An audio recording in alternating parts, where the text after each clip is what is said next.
ស្ដីបងបងថ្ងៃនេះមានស្លឹកតក់ពីរស្លឹកមកបង្ហាញជូនប្រភេទផ្លែវូបិទហ្វមិកាបងស្អាតកម្រាស់3ហ៊ុន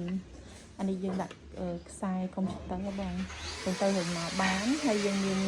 យកកដានេះមួយទៀតបើសិនជាបងដាក់ stand monitor ខ្សែទម្លាក់តាមនឹងមកបាននេះបងមើលសាច់ឈើបានសាច់ឈើផ្លែវូđóស្រស់ល្អហាក់ល្អអានេះយើងមានមួយទៀតចំពោះរុនដាក់ខ្សែភ្លើងហ្នឹងក៏មិនបានទេបងយកមិនក៏បានដែរអត់យកក៏បានដែរហើយចំពោះកែងតុកនេះយកកោងមូលអញ្ចឹងក៏បានយកជ្រុងក៏បានដែរបងតាមតម្រូវការជាពិសេសទៅទៀតនោះចំពោះពណ៌ស្លឹកតុកក៏កំងបានដែរយើងមានច្រើនពណ៌ច្រើនជម្រើសជូនបងនេះភ្ញៀវគាត់កំងសាកពីស្លឹកសិនណាបងនៅមើលកែងគេស្អាតល្អហើយយើងថតអស់តាមកែងនឹងជូនបងមើលនៅខាងក្រៅស្អាតជាងក្នុងវីដេអូបងនៅខាងក្រៅពណ៌រៀងដិតពណ៌រៀងក្រហមជាងនឹងនៅក្នុងវីដេអូវារៀងចាំងពលឺយើងថតនៅក្នុងរោងជាងឲ្យបានពូលអញ្ចឹងរៀងចាំងពលឺ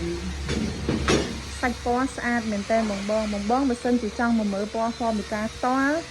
នៅរោងជាងគឺមានគំរូជូនបងមើលបងជួយមកបាននិយាយទៅសាច់គឺស្អាតហ្មងធានាថាអត់ខកចិត្តទេមាន